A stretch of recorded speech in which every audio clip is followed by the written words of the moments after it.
Having a written legal will is important, but more than half of Aussie adults don't have one.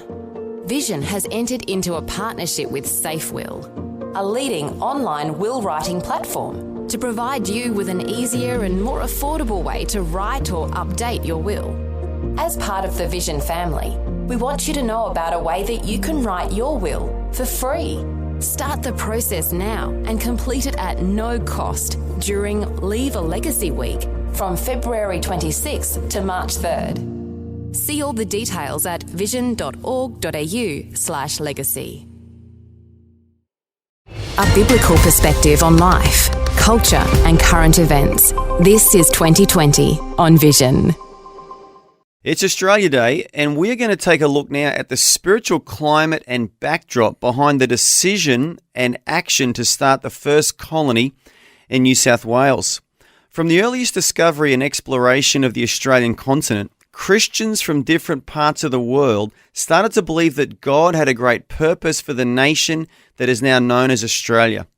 Jonathan Edwards, who sparked revival in the 13 North American colonies in the 1740s, wrote while reflecting on Isaiah chapter 42 and verse 4, "What is peculiarly glorious in it is the gospelizing the new and before unknown world, where the devil had reigned quietly from the beginning of the world, which is larger, taking in America, Terra Australis Incognita, Hollandia Nova, and all those yet undiscovered tracts of land, is far greater than the old world. I say," he said, "that this new world should all worship the God of Israel, whose worship was then confined to so narrow a land. It's wonderful and glorious." And fast forward to when British Prime Minister William Pitt started discussing the idea of a new colony with his inner circle of leaders in his own home. He did so against the backdrop of a huge Christian resurgence and influence in Britain and the colonies in North America. In the 1740s and 50s, a revival of Christianity spread through Britain and the colonies of North America. Men like George Whitefield, John Wesley, Jonathan Edwards were prominent leaders of these revivals, and many followed in their wake. And what is known as the Evangelical Revival in Britain and the First Great Awakening in the American colonies impacted every sphere of society. Well, I got into the meeting that was actually taking place in Prime Minister William Pitt's lounge room when they decided to discuss going to Australia, the whole Australia venture. England had never done this sort of thing before. When they started colonies, it was a private venture. So they'd give you a charter, you could go off to Virginia, and we will tax the goods that you bring into England. So to actually come to Australia was a whole new idea that was going to cost a lot of money. But anyway, there were conditions as to what brought these men together. But I got into the conversation, who was sitting there, what they were discussing, and this was in a period of a terrific religious fervour. John Wesley was influencing the society. There were millions of people across America and England were being converted. But it was also on a time of the Enlightenment, new ideas, fresh, breaking away from conservative ideas. And they sat there, and as I listened to the conversation, you can understand me sitting there and reading it like I was in the room. And they had utopian ideas. Well, what brings on theft? Well, it's because people have got money or they need property. Well, what if we give them property when they get to Australia? And we take away money so they won't need to steal anything.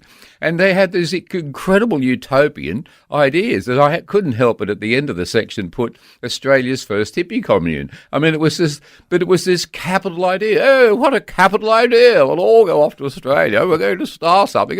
Oh, wonderful. And who can we get to actually head it all up, And so it had nothing to do with sort of making money in the first instance. It had a lot to do with religious and liberal, as it were, in the small sense of new ideas. And the impacts of the revivals of the 1740s and 1750s in Britain is evidenced by a census conducted 100 years later in 1851. Of the 18 million people living in Britain, 11 million, or 60%, asserted that they attended church on any given Sunday.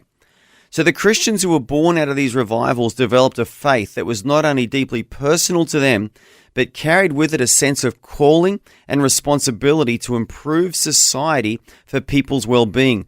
and also bring the gospel to parts of the world that were not yet Christian. And these revivals of evangelical Christianity also had a direct impact upon the dreams and goals of the architects of the new colony in Botany Bay. John Wesley was a mentor and close friend of William Wilberforce. Wesley's last letter before he passed away was to Wilberforce in 1791. And Wilberforce had a significant influence on Prime Minister William Pitt. Also Henry Dundas, and a Sydney suburb is still named after him. Reverend Richard Johnson, Australia's first chaplain. Samuel Marsden and Lachlan Macquarie, Governor of New South Wales, were all mentored and impacted by William Wilberforce, just to name a few. So as we examine the early goals, objectives, and the implementation of the new colony in New South Wales, we can see much evidence of this Christian biblical influence that impacted and influenced British society like the salt and light Jesus envisioned in the Gospels. One example of this is that slavery was banned as a potential labour force in the new colony. So the context was that England is in revival. 100 years later, a survey is done in 1858 of England and Wales. Of the 18 million people in England and Wales, 60% were in church on any Sunday. 60% on any Sunday. Think about the children, the elderly, people who had to work. That is an amazing number, but that was the effect. So it's in that context of Christianity that these men sit to devise, Prime Minister Pitt and five of his friends, sit in his lounge room and devise this wonderful scheme to come to Australia based on, without a doubt, Enlightenment and Christian principle. As historians Stuart Piggin and Robert Linder wrote of this era, before and most intensely at the same time as the decision was made to establish a settlement in New South Wales, evangelicals were developing a strategy to cooperate with God to bring in the millennium and extend the knowledge of the gospel over all the earth. Thanks for taking time to listen to this audio on demand from Vision Christian Media. To find out more about us, go to vision.org.au.